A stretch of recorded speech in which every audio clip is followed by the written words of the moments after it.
북한의 김정은이 남북 정상회담으로 다녀갔습니다. 세계는 이제 3차 대전이 날까봐 전전긍긍하고 또 그리고 서로 자국의 이익을 생각하면서 머리를 굴리고 있어요.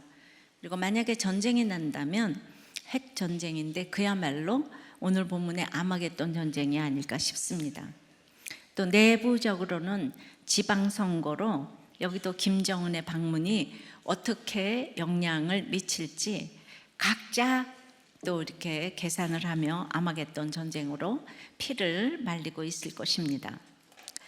이제 인재앙, 나팔재앙에 이어서 대접재앙 중에 지난번 11절까지 5개의 대접을 땅에 쏟고 바다에 쏟고 강과 물 근원에 쏟고 해에 쏟고 짐승의 보좌에 쏟았죠. 이제 오늘 6째 대접을 유브라데에 쏟습니다. 그래서 오늘은 6번째 재앙에 대해서만 살펴보려고 해요. 이것이 아마겟돈 전쟁입니다. 히브리어로 하르메기또의 헬라어 음력이 원어로 하르마겟돈이고 영어로는 아마겟돈이에요. 무기또의 산이라는 뜻입니다. 성경에서 이곳에 유일하게 한 번 나오는 그 아마겟돈 전쟁에 대해서 좀 살펴보려고 합니다. 첫째로 6번째 재앙인 유브라데가 뚫린 전쟁이에요. 최후 방어선이 이제 무너진 것입니다. 마지노선이 무너졌죠. 12절입니다. 시작. 또 6째 천사가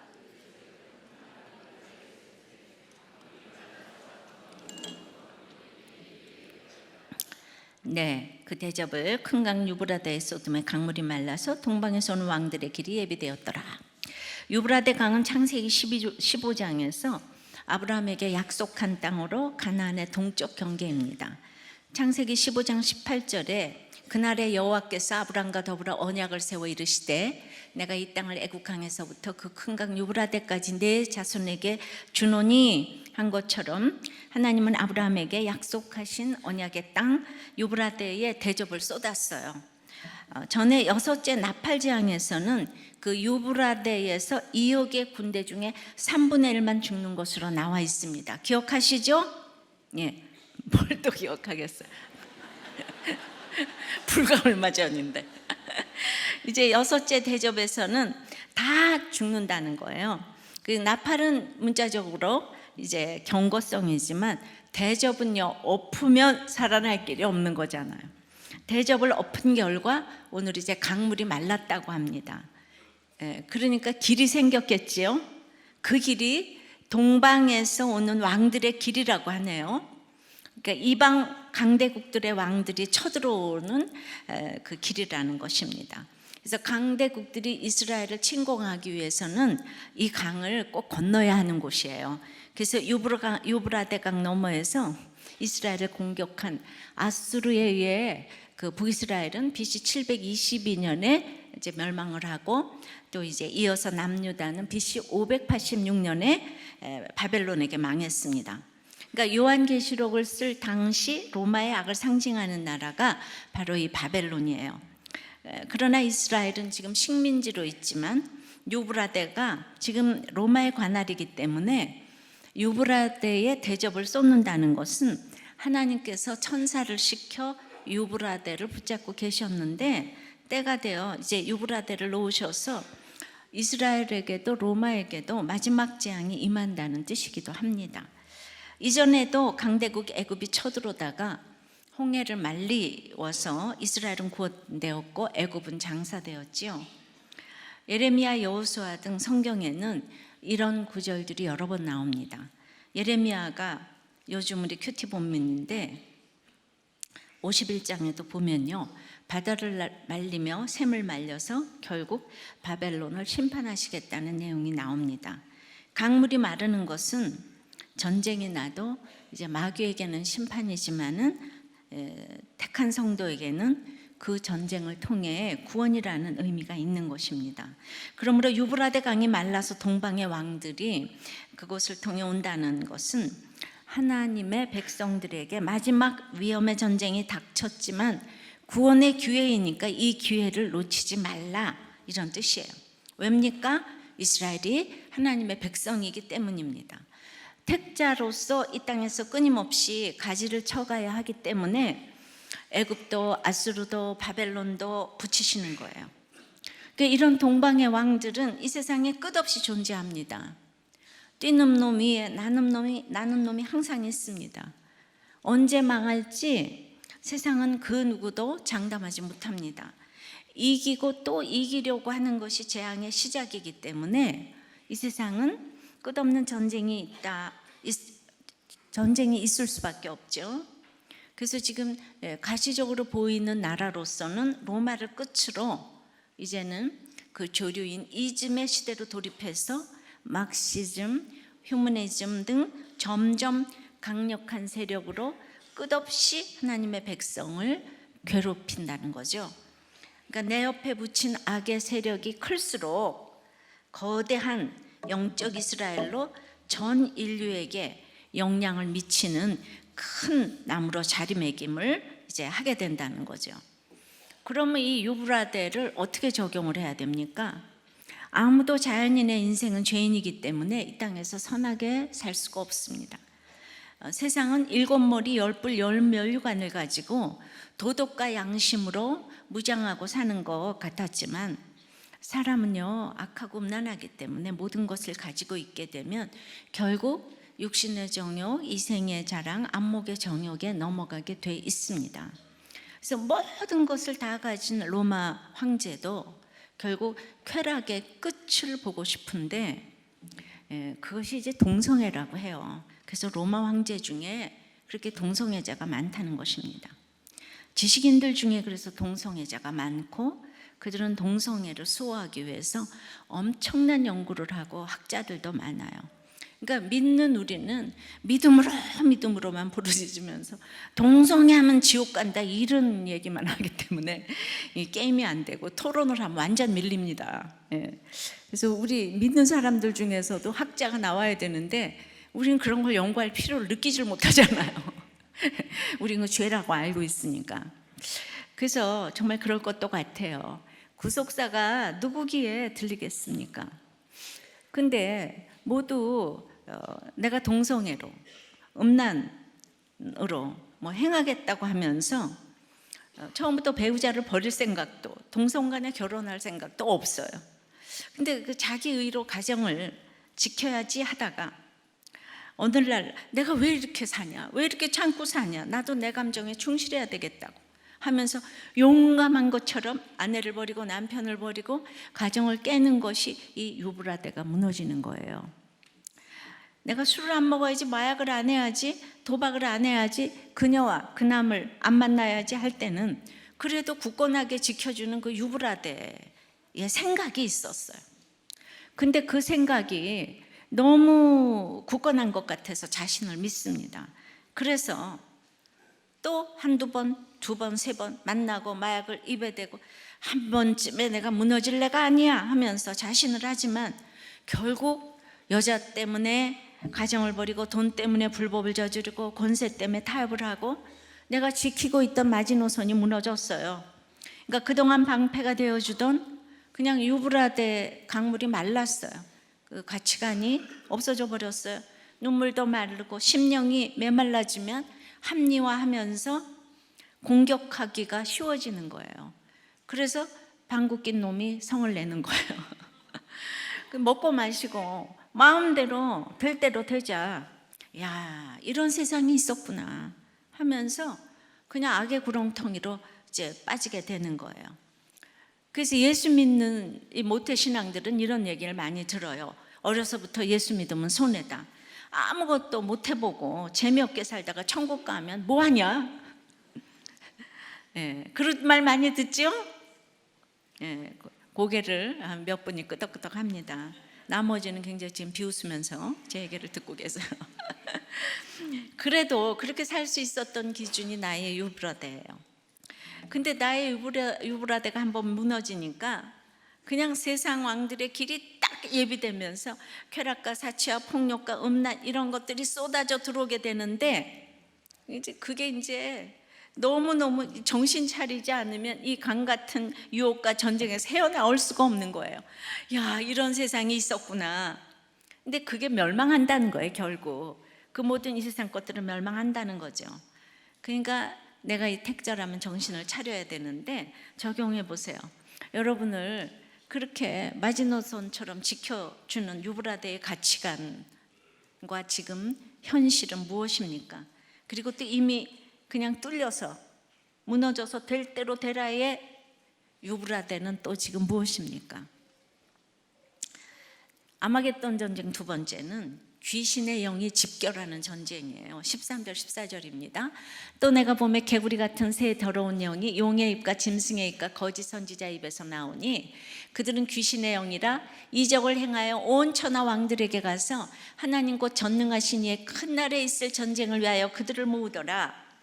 예, 그러니까 이제 이 모든 그 사단의 이제 삼위일체가 이제 공격을 하는데, 재앙 자체는 사실 악한 세력으로부터 지금 비롯되죠. 근데 용과 짐승과 선지자 입에서 개구리 같은 더러운 그 새영이 나온다 그랬는데, 우리가 개구리 이미지는요, 시끄럽고 더럽고 물도 아니고 땅도 아니고 소속이 불분명하고 게다가 말이야 미끈거리고 기분이 나쁠 뿐 아니라 그 더러움이 멀리 퍼질 수 있음을 생생히 보여주잖아요. 예. 그래서 차지도 덥지도 아니한 라오디게아 교회를 주님은 토하여 내신다고 그랬는데, 사람이 있잖아요. 소속이 불분명하고 이렇게 회색지대가 안 좋은 거예요. 그러니까 귀신의 영이 들어간 짐승의 입, 거짓 선지자의 입은 백성을 열광하게 하고 미혹합니다. 그런데 그들의 입으로부터 나온 말은 진리를 거스른 말이에요. 이 사람들이 다 선지자잖아요. 유사복음을 전하고 있잖아요. 복음 비슷한 거, 복음은 아니고. 그래서 죄로부터 자유가 아니고 가난과 질병으로부터의 자유를 부르짖으면 다 열광하죠. 그리고 모두가 입으로 이제 자기 가치관을 역설합니다. 이단이 입으로 꼬여서 미혹할 때 따라가는 것은 이제 그럴듯하기 때문이에요. 신천지는요, 사단을 무엇이라고 정의하냐 하면 신천지를 대적하는 자, 그리고 신천지에서 이탈하는 자를 사단이라고 해요. 그러니까 그와 같은 교리를 바탕으로 신천지를 이탈하지 못하도록 이렇게 막고 있는 거예요. 또 교묘한 것 중에서 제가 지난주에 애니어그램을 해봤다고, 그 성격 검사로 사람을 이해하는 데 도움이 될 수 있다 그랬어요. 근데 그건 우리들 교회 구속사적인 가치관 아래서 그런 검사도 유용한 것인데, 그런데 그게 있잖아요. 통일교나 무슨 이단에서 처음에 다 접근을 할 때 이 애니어그램, 성격 검사 여러 가지로 접근을 한다는 거예요. 그래서 여러분 공식적인 모임 외에 이런 성격 검사, 뭐 애니어그램 검사해 준다고 하면은 절대로 가시면 안 됩니다. 예. 왜냐하면 점쟁이처럼 내가 몰랐던 나에 대해서 이제 설명해 주는 것 같으니까 다 혹하게 되는 것 같아요. 말씀이 없고 분별이 되지 않으면 그냥 또 다른 666이 될 것 같아요. 나는 무슨 뭐 이번형인데 이번형 같은 사람은 어떤 형하고 결혼을 해야 돼요? 이래가면서 계속 쫓아다니면서 점쟁이처럼 이렇게 물어보는 거예요. 그거는 진짜 이 미신처럼 믿는 거죠. 이단이 다 이렇게 미혹을 합니다. 구속사의 믿음이 없으면은 도리어 그 성격 검사하면서 성격에 갇히게 돼요. 나중에 가보면 거기 신기루에 결국 아무것도 없어요. 믿음이 이기내가 맞는 거예요. 믿음이 있으면 다예요. 예. 그래서 하여튼 이렇게 얘기를 하는데도 우리 목장이나 또 이 새가족이나 성경 공부하자고 그렇게 여기 교회에 외에서 하는 성경 공부 없습니다. 예, 목장 외에 성경 공부 없어요. 아주 조심해 주시기 바랍니다. 이단이 처음은 비슷하지만 끝이 다른 거예요. 근데 처음이 비슷해 보이는데 어떻게 분별을 하겠습니까? 근데 사단은 끼리끼리 결집하는 거예요. 그 사단의 삼위일체는 영적인 종교적인 뭐 그냥 이런 거가 다 결탁하고, 그리고 서로 좋아하는 것 같지만은 오늘 14절에 귀신의 영이라고 딱 정의를 했어요. 그러니까 이 세상에서 아무리 서로 좋아하고 좋아하는 사람이 부모, 형제, 친구 야를 부르짖어도 예수가 없으면 귀신의 영인 것을 인정하십니까? 인정하세요? 네. 근데 너무 좋다 보면 있잖아요. 부모가 너무 좋고 형제가 너무 좋고 친구가 너무 좋으면은 예수를 안 믿어도 괜찮다. 이렇게 인정을 안 하니까 하나님이 너무 사랑하셔서 오늘 이 아마겟돈 전쟁을 허락하신다, 이렇게 생각하시면 됩니다. 용과 짐승과 거짓 선지자의 입에서 개구리 같은 더러운 새 영이 나온다고 했는데, 그 설교를 듣고 은혜 받았다는 것에 대해서도요, 각자 자기 기준대로 은혜를 받기에 그 믿을 것이 하나도 못해요. 구속사를 깨닫지 못하는 사람이 은혜를 받았다고 하면 감사할 수도 있지만, 날마다 내 설교에 구속사 구원의 확신이 없는 사람만 은혜 받는다고 하면 그 설교가 이 거짓 선지자의 입일 수도 있다는 거예요. 속으면 안 돼요. 그러니까 예레미야가 지금 바벨론 포로로 가라고 하면서 좀 꼭 있잖아요. 지금 일본이 우리를 식민지로 하는데 일본에 순종해라 그러면 이게 친일파 같잖아요. 그러니까 이 말씀을 전할 때마다 갇히고 맞고 하는 걸 봐요. 그 당시에 얼마나 또 여기를 수구라고 꼴통보수라고 그랬겠어요. 아니, 그러니까 우리가 왜 바벨론에 잡혀가냐, 우리는 항거를 해야지. 예레미야가 근데 이제 시드기야에게 계속 이 매맞을 흉한 예언만 하면서 그리고 자기를 감옥에 보내지 말라고 구차하게 청하는 거를 봤죠, 이번 주간에. 큐티를 안 하는 사람은 이게 무슨 방언인가 또 이제 이래요. 그래요. 그래도 절대로 바벨론 포로로 안 간다 이 소리는 안 해요. 간다. 근데 나 좀 꺼내달라 그래요, 예레미야가. 저는 그냥 지하교회에서 지금 신음하는 성도들을 살려달라고 우리 김정은 위원장님께 청하고 싶어요. 우리가 장렬하게 죽어야 믿음이 있다고 하겠지만 인생이 그렇게 연약해요. 올바른 복음을 전하고 그래도 나 좀 빼달라고 하는 그 예레미야가 너무나 연민이 느껴지면서 또 이제 위로가 되기도 합니다.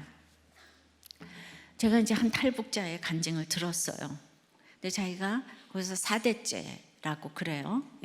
그런데 김일성 죽었을 때 온 국민이 다 울었잖아요. 북한의 백성들이. 그랬는데 이제 이 아버지가 그 자녀들 보고 집에서 너희도 울었네? 그러고 물었어요. 그랬더니 자녀들이 눈물이 나야 울지요, 이렇게 대답을 했는데 이게 도청이 돼가지고 이제 붙잡혀 간 거예요. 그리고 이제 그냥 지극히 조심했지만은 예수 믿는다는 게 알려지고, 그래서 그때로부터 이제 아버지를 못 봤어요. 그래서 이제 보이부에서 나와가지고 다시 집으로 와서 이 고모를 보고 당신 예수 안 믿는다고 하면 잡아가지 않겠다 그랬는데, 이 고모가 식구들 모두 보는 앞에서 나 예수 믿는다. 그래서 그 자리에서 또 고모가 잡혀갔답니다. 이제 끌려갔어요. 그래서 이제 할머니가 온 집안을 지금 이끌어 가는데, 이제 할머니는 늘 이렇게 잡아가고 끌어가는 이 사람들을 보면서 우리는 저기 하늘나라 가는데 저 사람들은 이것을 몰라서 저 하늘나라를 못 가니까 정말 더 불쌍하지 않냐, 이렇게 늘 얘기를 했다는 거예요. 그런데 이 할머니가 돌아가실 때 그렇게 강직했던 할머니가 그래서 이제 성경을 비닐에 다 쌓아가지고 땅에다가 이렇게 묻어놨는데 아니라고, 이제 너희까지 잡혀가면 안 된다고 그거를 파내서 불태우라고. 그래야지 증거가 남질 않는다고. 이제 손주들을 보니까 이제 기가 막힌 거예요. 그래가지고 이제 그 일일이 한 쪽복음을 이렇게 글씨로 써가지고 도루마리 해가지고 이불 여기저기 숨겨놔서 힘들 때는 그거 하나 내서 한 구절 그렇게 외우고 그걸로 살았는데, 그 큰 집에서 쫓겨나서 아주 산골에 오두막집으로 다 쫓겨나서 이사를 갔는데 거기도 찻소리만 들리면 또 날 잡으러 왔나, 난 또 잡으러 왔나, 맨날 쿵닥쿵닥 했다가 이제 탈북했다는 간증을 들었어요. 정말 이런 분들의 기도 때문에 김정은이 오지 않았나 싶습니다. 이런 분들 살려달라고 저도 청하고 싶어요. 우리 가운데 참 선지자가 있고 거짓 선지자가 있는데, 참 선지자는 너희가 말을 안 들어서 바벨론 포로로 갈 수밖에 없다, 감옥에 갈 수밖에 없다 하면 거짓 선지자는 아니다, 우리가 하나님의 백성인데 안 간다, 아니 내가 믿는데 감옥은 왜 가냐 이러죠. 근데 여기서 예레미야는 그러지 않고 거기서 애 낳고 잘 살면서 번성하고 쇠잔하지 않도록 하라는 이야기를 반복하는 게 예레미야에 나오는데 그것이 바로 성경의 이야기인 거예요. 성경의 주제예요. 근데 예레미야는 거짓 선지자 이 하나냐의 후손 이리야까지 미워하는 고난을 이렇게 당하는 거를 이렇게 대대로 지금 수치와 조롱을 당하고 있죠. 이렇게 시드기야가 왕이었지만은 예레미야 말을 정말 안 듣고 또 안 듣다가 나중에 눈이 뽑혀서 죽었어요. 그런데 예레미야는 이 말을 죽자고 안 듣는 시드기야를 비롯해서 이 힘든 이스라엘 백성에게 말씀을 전하다가 매 맞고 옥에 갇히며 가니까 인생이 다 똑같잖아요, 그죠? 똑같이 힘든데 저는 이제 똑같이 힘든 별 인생이 없는 이 땅에서 지금 천국을 누려야 한다고 말씀드리고 싶습니다. 망하나 흥하나 지금 천국을 누려야 된다고 말씀드리고 싶어요. 이 땅에서 예수 없는 권세의 인생을 누리면 시드기야 짝밖에 안 되는 거예요. 그렇다고 시드기야가 편한 인생을 살았습니까? 김정은이 탄도미사일을 계속 쏘면서 평안이 있었겠습니까? 이 사람은 그 자동차를 타고 다니면서 자기 전용 화장실을 같이 데리고 다닌대요. 화장실 따로 늘 공수를 해서 그렇다고 지금 얼마나 불안하면 여기를 내려왔겠습니까? 세상의 실력자들은 자기들이 꽤 강한 것처럼 거들먹거리면서 하나님을 대적하죠. 악을 행하며 죄를 두려워하지 않고 이적까지 행하면서 하나님께 칼을 들이대고 있습니다. 결국 그 죄와 악을 완전하게 심판하실 전능하신 하나님의 큰 날을 재촉하는 어리석은 전투를 하고 있다는 것을 알아야 합니다. 그래서 이렇게 북한에 김정은이 남한에 지금 왔어요. 근데 이날 예레미야 큐티가 너무 궁금했어요. 보니까 힘들게 하던 바벨론이 잠깐 물러갔더만요. 근데 혹시 우리의 전쟁이 잠깐 지금 물러가는 것은 아닌지 이제 모르겠더라고요. 또 한편은 분단 70년이 되었는데 바사의 고레스가 바벨론 포로로 갔던 이스라엘을 70년 만에 해방시켜 주었는데 이 김정은이 종전을 선포하고 사자 회담에서 이걸 비준하면 고레스가 될 수도 있다는 생각이 들더라고요. 그러면서 고레스가 마음이 너무 좋은 사람이라고 생각했는데 성경에서 볼 때 이스라엘 해방시켜 줬으니까.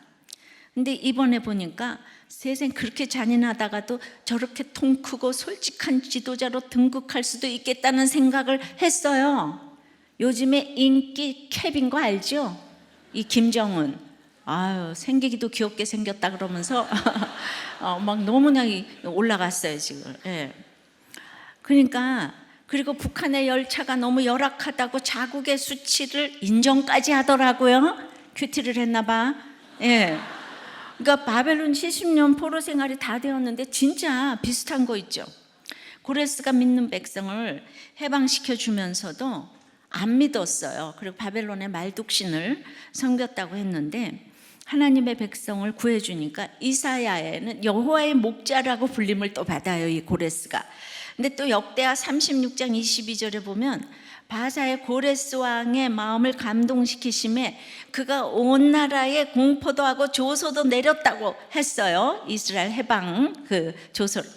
그런데 북한의 노동신문에 어저께 완전한 비핵화 이게 그 신문에 났어요. 그 단어가 들어간 이 판문점 선언이 그대로 실려서 온 나라에 공포가 되었던 것입니다.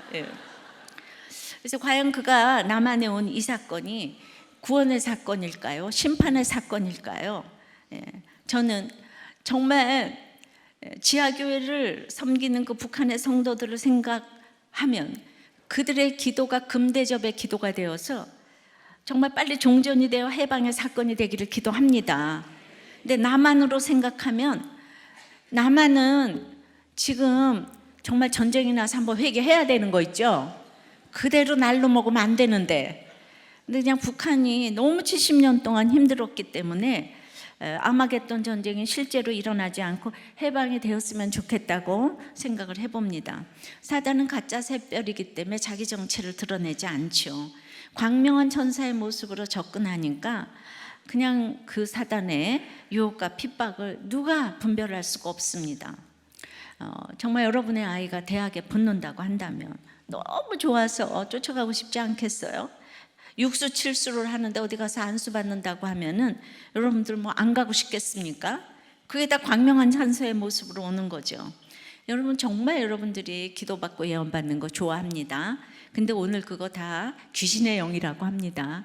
거짓 선지자의 입이라고 해요. 예, 적용해 보세요. 여러분은 거짓 선지자, 참 선지자를 분별하시겠습니까? 이 말은 다 망했는데 기도받으면 살아난다고 하면 기도받으러 가겠습니까? 합당하다고 인정하고 회개하시겠습니까? 이것이 예레미야의 가르침인 거죠. 그래서 세 번째는 아마겟돈 전쟁은 깨어있어야 이길 수 있어요. 15절입니다. 보라, 내가 도둑같이 오리니 누구든지 깨어 자기 옷을 지켜 벌거벗고 다니지 아니하며 자기의 부끄러움을 보이지 아니하는 자는 복이 있도다. 우리가 이제 이렇게 의의 예복을 지금 이제 입어야 되는데, 귀신이 아무리 집결해도 아무리 무서워도 제대로 깨어있는 성도들은 그곳에서 이기는 전쟁을 한다는 거예요. 모두가 자기만 힘든 전쟁을 하는 것 같지만은 아마겟돈은요 수없이 전쟁이 치러진 곳이에요. 예. 그래서 우리는 깨어있으면 이길 수 있어요. 예. 어떤 전쟁이라도 도적같이 오신다는 것은 예수님이 언제 오실지 모른다는 얘기가 아니에요. 잠자고 있으면 모른다는 거예요. 그러니까 시간을 안다는 것이 하나님의 시간 카이로스를 이렇게 알게 되면 어떤 것도 하나님을 믿고 하나님의 섭리를 인정하고 하나님의 경영하심으로 하나님의 주권을 인정하는 것이, 이게 깨어있는 것이에요. 이것이 바로 말씀의 표지판을 따라가는 거죠. 자고 있는 자는 내 시간을 사는 거죠. 크로노스로 살면서 그 기름을 준비하지 못한 미련한 처녀와 같습니다. 예.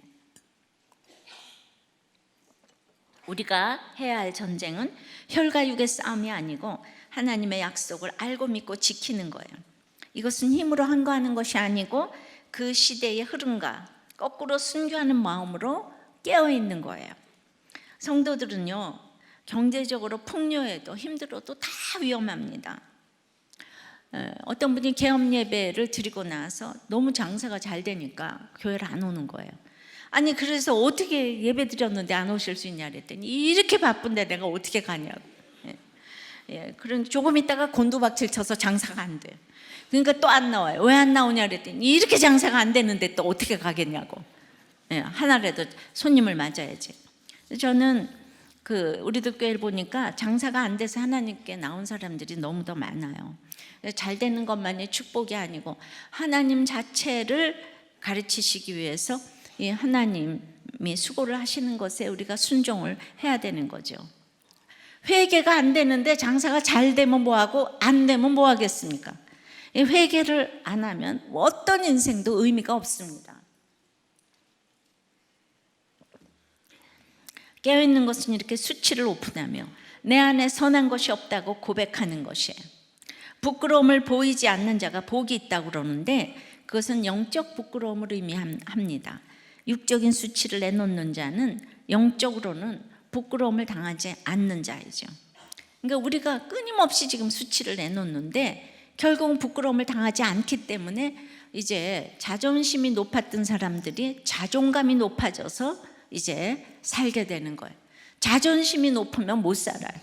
자존심은 이제 없어지고 자존감이 높아야 정말 불편하지 않은 사람이 되는 거죠. 그러면 진정으로 수치가 가려지게 됩니다. 인생에 이 더러움을 내어놓고 고백하는 것이 깨어있는 비결이에요. 내가 잠 안 자고 있었다고 제 남편이 구원되었나요? 제가 말씀의 표지판을 따라 하나님의 경영하심에 순종을 했기 때문에 나는 자고 먹고 했지만 어느 날 갑자기 온 이 아마겟돈의 사건에서 깨어서 아마겟돈 전쟁에서 구원된 거 믿으십니까? 또 적용해 보세요. 여러분은 어떻게 깨어 있습니까? 카이로스의 시간을 살고 있어요? 크로노스의 시간을 살고 있습니까? 즉 하나님의 시간을 삽니까? 내 시간을 삽니까? 자, 네 번째는 한쪽은 파멸이고 한쪽은 구원의 전쟁이에요. 16절입니다. 세 영이 히브리어로 아마겟돈이라 하는 곳으로 왕들을 모으더라. 이제 유브라데가 뚫리니까 결국 사단이 총집결하는 전쟁이 기다리고 있어요. 그러니까 내가 깨어 있어야 하는 이유가 여기에 있습니다. 제가 이제 항암을 해보니까 굉장히 그 암과 항암하는 분들에 대한 그냥 체율이 뭐 안 했을 때하고는 하늘과 땅 차이로 달라졌잖아요. 그럼에도 불구하고 지금은 그 고통을 까맣게 잊었어요. 예. 그러니까 마찬가지로 어제 깨어 있다고 오늘 깨어 있는 게 아닌 거예요. 그러니까 15절에 깨어 있었는데 16절에 또 이 귀신들이 이제 계속 왕들을 모으고 있잖아요. 그래서 이미 이루어진 구원이지만 아직 이루어야 될 구원이 천국 가는 날까지 계속 있기 때문에 이 14절 다음에 15절에 깨어 있었는데 16절에 또 귀신이 왕들을 모으는 거죠. 이 귀신들이 세상에 실력자 왕들을 이렇게 모으잖아요. 이 전쟁터 이름을 아마겟돈이라고 명시하고 있고 임금들을 모은다고 했어요. 아마겟돈이란 무기또의 산이라고 했어요. 그리고 여기 한 번 나옵니다. 그래서 아마겟돈이 이스라엘 사람들이 치른 전쟁 중에 수없이 전쟁이 일어났던 아주 유명한 지역이에요.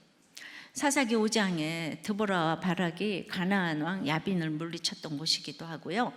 겐 사람 헤벨의 아내 야엘이 방망이로 그 시스라를 쳐서 머리를 뚫대고 살적을 꿰뚫었도다 하는 그 야엘도 굉장히 남편 때문에 힘이 들었던 것 같아요. 이거 문자적으로 보면 야 남편을 죽였네가 아니라 대적 마귀의 세력을 꿰뚫었다 이런 뜻이 이것이 무기또예요.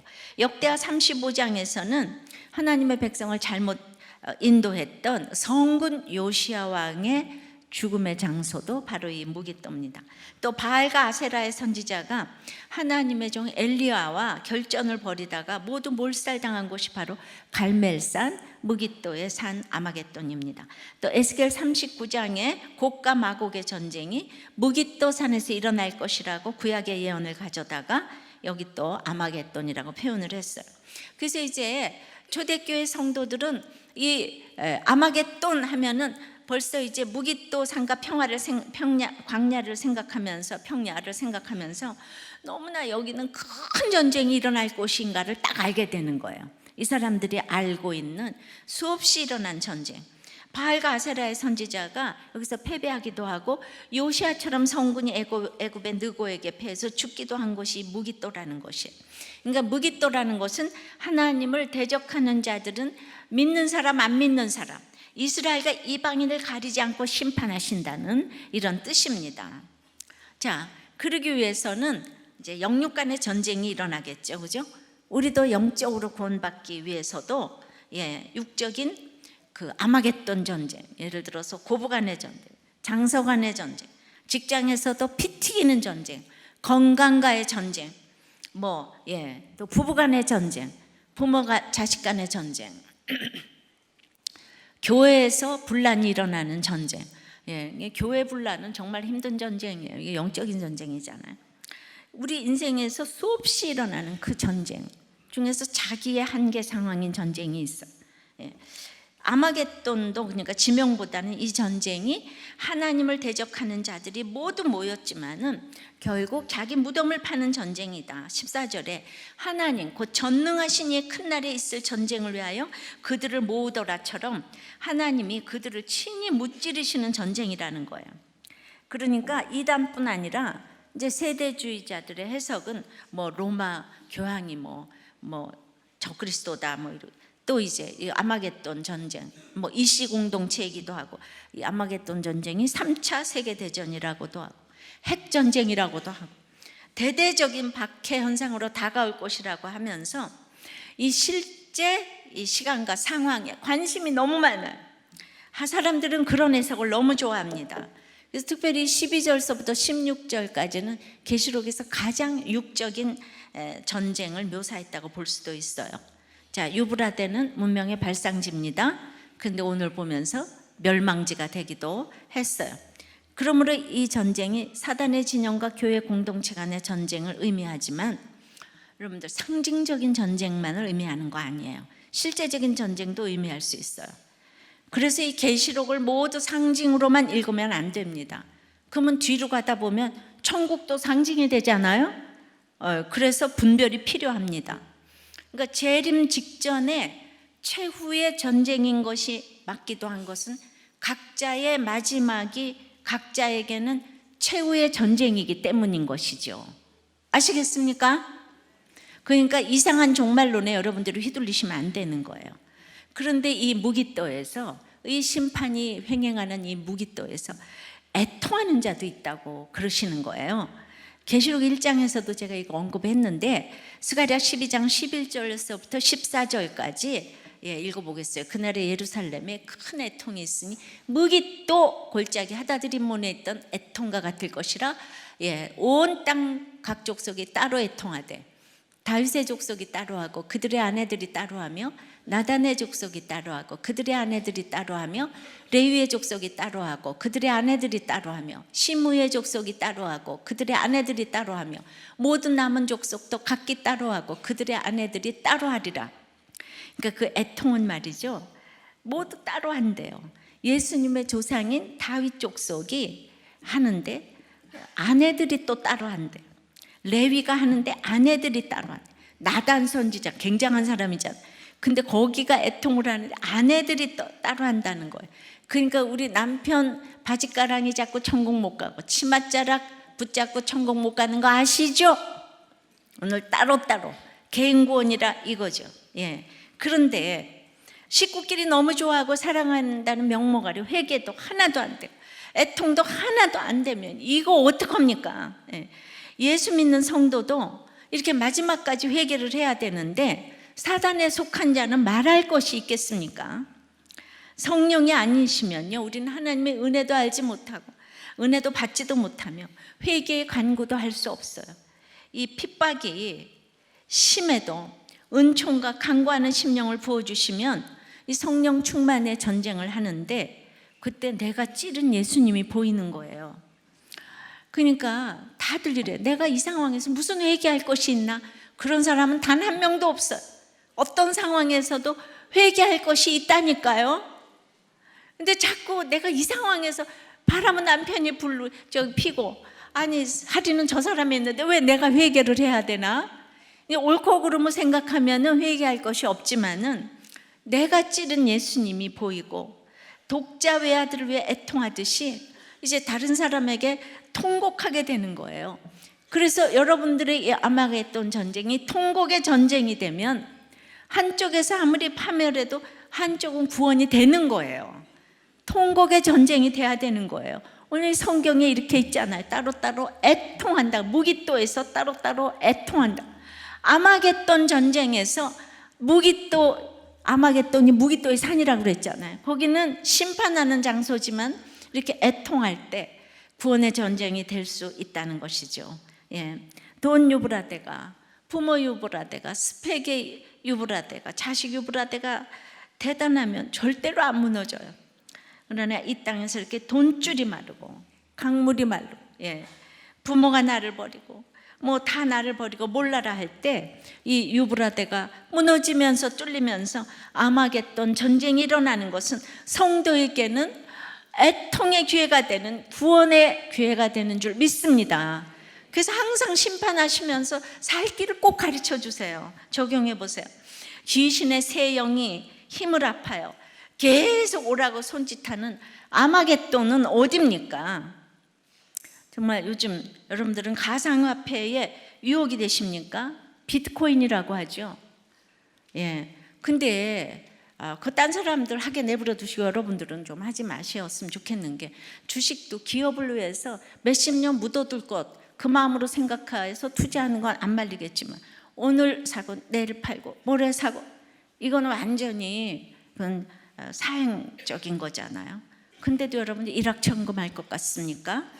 이거 아마겟돈 전쟁이라고 합니다. 예, 망합니다. 예, 예, 그냥 그렇게 돈 벌 수도 있겠죠. 그러나 그거는 동기가 안 좋기 때문에 정말 우리가 요새는 주식이 아니고 또 비트코인이라고. 목사님은 알기도 잘하라. 제가 아는 걸 어떻게 해요. 다 나오시기 바래.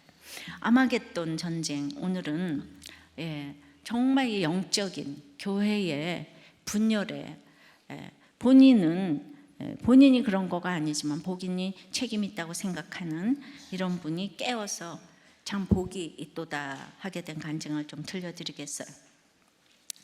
3대째 모태신앙의 아버지는 장로님으로 세터민을 섬기시고 어머니는 권사님으로 너무나 지혜로우시고 차별이 없으시고 아프신 분들의 위로자, 친구가 되어 주셨대요. 의사 남편을 둔 아내이고 선교사 남동생을 둔 누나고, 본인도 전문직에 있고, 이런 내적 외적 가짜 장식품으로 포장되어서 그냥 옳고 그름으로 남편을 비난해오고 교회의 지도자까지도 정의의 칼날을 휘두르며 용기 있게 신념의 사람으로 살아온 주인이라고. 그래서 그리고 이제 부모님도 지금 와서 보면은 각자 타고난 혈기와 급한 성격으로 많이 다투셨지만 그래도 하루를 넘기지 않고 용서하시는 그 모습이 그나마 유산으로 이렇게 남겨진 것 같다고. 결혼 생활을 하면서 좋은 말도 아끼고 나쁜 말도 아끼면서 이제 속은 이제 타들어갔다고.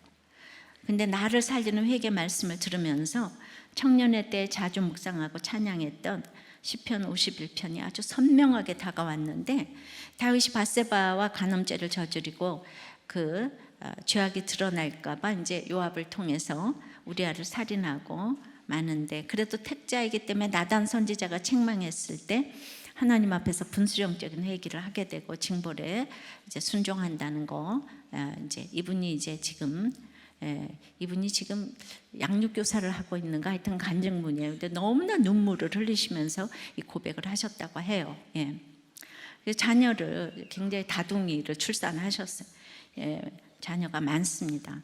근데 얼마 안 되어서 우연한 기회에 남편이 3번이나 외도했다는 사실을 고백을 했는데, 너무나 충격으로 다가와서 이제 일상의 모든 일을 할 수도 없고, 그 다음에 이제 아이를 그렇게 많이 낳았어도 자녀 양육을 이제 다 모두 맡기고, 긴 시간을 낮에는 일로 또 밤에는 철야 예배로 그냥 하나님께 매달리면서 계속 잠을 제대로 자지도 못하니 영과 육이 피폐해져만 갔고, 남편이 수없이 미안하다, 잘못했다, 용서해달라고 각서까지 써서 애원하고 무릎까지 꿇었지만은 받아들여지지가 않고, 이제 한 공간 안에서 이제 숨을 쉴 수가 없었다는 거예요.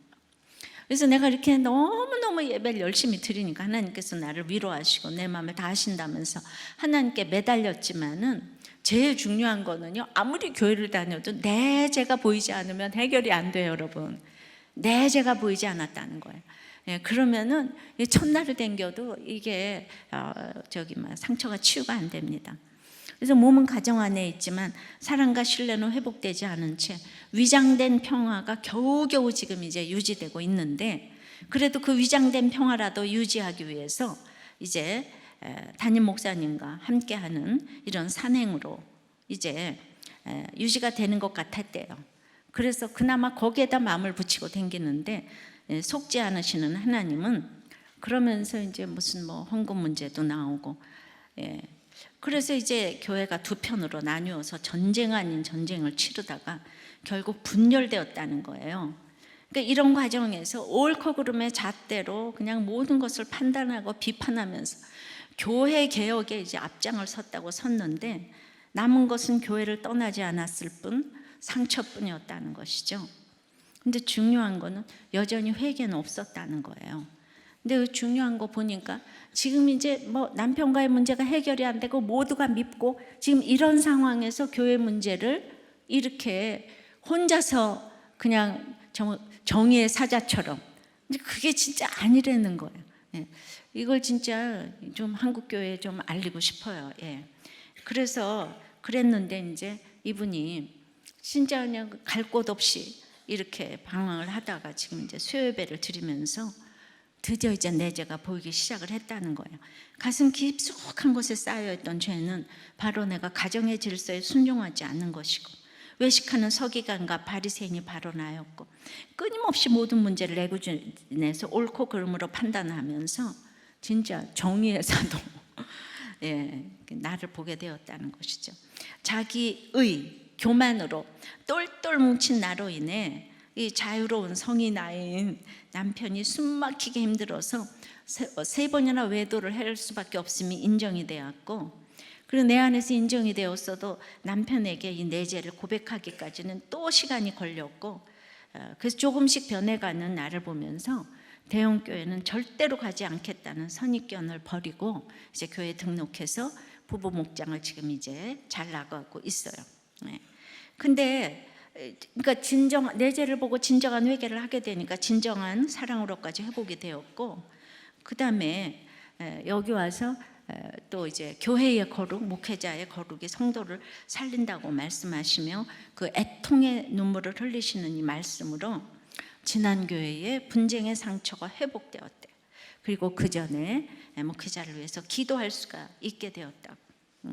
그래서 남편의 외도와 교회 분쟁으로 회개의 결론이 거룩이고, 또 결혼의 목적이 거룩이라는 보석 같은 말씀이 들리게 해주신 하나님께 이제 감사를 드린다고 했어요.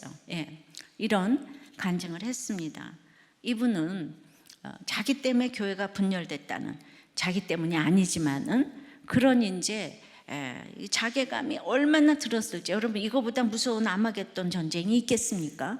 이건 누가 해결해 줄 수가 없는 건데, 그래도 이분은 그야말로 유브라데가 뚫렸던 분이죠. 귀신들이 집결해가지고 무너뜨리고자 했지만은 드디어 이 수치를 드러내면서 죄가 보이기 시작했어요. 이 전쟁에서 깨어서 이기기 시작했어요. 아마겟돈 전쟁은 자기 죄를 보면서 이렇게 이기는 거예요. 그래서 저는 이분에게 그 전 교회 담임 목사님에게 찾아가셔서 저의 거룩 때문에 수고해 주셔서 감사하다고, 죄송하다고 고백을 하시면 완전한 회복이 이루어지지 않을까, 이런 생각이 들었어요. 또 교회 분열 때문에 마음이 상하셨던 분들은 그야말로 정말 아마겟돈 전쟁을 치르신 분들이 아닌가 싶어요. 그래서 여러분들이 죄를 보셨다면 다들 찾아가셔서 고백하시고 회복의 역사가 이루어지셨으면 너무 좋겠습니다. 좀 그런 모델이 됐으면 좋겠어요. 우리 다 죄인이잖아요. 그러니까 그게 결국은 교회의 그런 실상보다도 나의 이런 해결되지 않는 것 때문에 남을 이렇게 이제 찌르는 검이 된다는 거. 그러니까 이 가정의 회복이 교회 회복까지 되는 거예요. 그러니까 가정의 회복에 너무너무 가정의 회복을 힘쓰니까 교회가 평안하게 가잖아요, 우리가. 그래서 가정의 회복이 너무 중요한 거예요. 아니면 맨날 못 먹는 거 하면 찔러나 본다고 이러고, 내가 힘들면 목장에 가서 누군가를 막 괴롭히고 그냥 한 목장에 한 사람만 회개하는 목원이라도 한 사람만 회개하는 사람이 있으면 그 목장은 잘 굴러가요. 근데 한 사람의 회개하는 사람이 없어서 그 목장이 문제가 되는 거예요. 그러면 아마겟돈 전쟁은 이렇게 회개로 풀어가는 거예요. 아셨습니까? 이런 또 교회적인 문제로 또 이제 해결이 되는 이런 모델이 또 되었으면 좋겠습니다. 말씀했습니다. 아마겟돈 전쟁은 그래서 6번째 재앙인 유브라데가 뚫린 전쟁이에요. 최후 방어선 마지노선이 무너졌어요. 그리고 귀신의 영이 그냥 총 집결하는 전쟁이에요. 깨어 있어야 이기는데 그럼에도 계속 귀신이 몰려와요. 한쪽은 파멸, 한쪽은 구원의 전쟁이 되는 거는 내가 무기또에서 애통해야 되는 거예요. 따로따로 통곡에 내 죄를 보면서 통곡하는 전쟁으로서 아마겟돈 전쟁이 이길 수 있게 될 줄 믿습니다. 찬양하고 기도하겠어요. 우리 말씀을 생각하며 함께 찬양하겠습니다. 세상의 유혹 시험이 내게 몰려올 때에 나의 힘으론 그것들 모두 이길 수 없네. 거대한 폭풍 가운데 위축된 나의 영혼 어찌할 바를 몰라 헤매이고 있을 때 주를 찬양 손을 들고 찬양 전쟁은 나에게 속한 것 아니니 주를 찬양 손을 들고 찬양 전쟁은 하나님께 속한 것이니 거짓과 속임수로 가득 찬 세상에서 어디로 갈지 몰라 너무 꺼리고 있네 공중의 권세 잡은 자 지금도 우리들을 실패와 절망으로 넘어뜨리려 하네 우리가 그때 주님을 찬양합시다 찬양 손을 들고 찬양 전쟁은 나에게 속한 것 아니니 주를 찬양 손을 들고 찬양 전쟁은 하나님께 속한 것이니 주위를 둘러보면 아무도 없는 듯 믿음의 눈으로 보면 보이는 분 계시네 지금도 내 안에서 역사하고 계시니 사망과 어둠의 권세를 물리치신 예수님 찬양합니다 주를 찬양 손을 들고 찬양 전쟁은 나에게 속한 것 아니니 주를 찬양 손을 들고 찬양 전쟁은 하나님께 속한 우리 다시 한번 주를 찬양 주를 찬양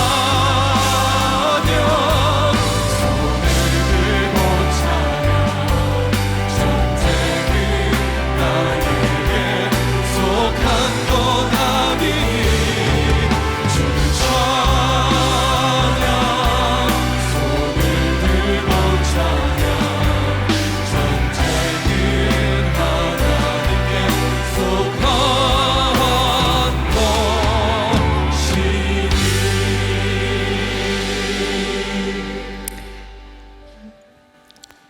눈물을 흘리면서 이 간증을 해주셔서 너무 감사해요. 그럼에도 하나님은 늘 우리 편이고 우리를 지키시는 자입니다.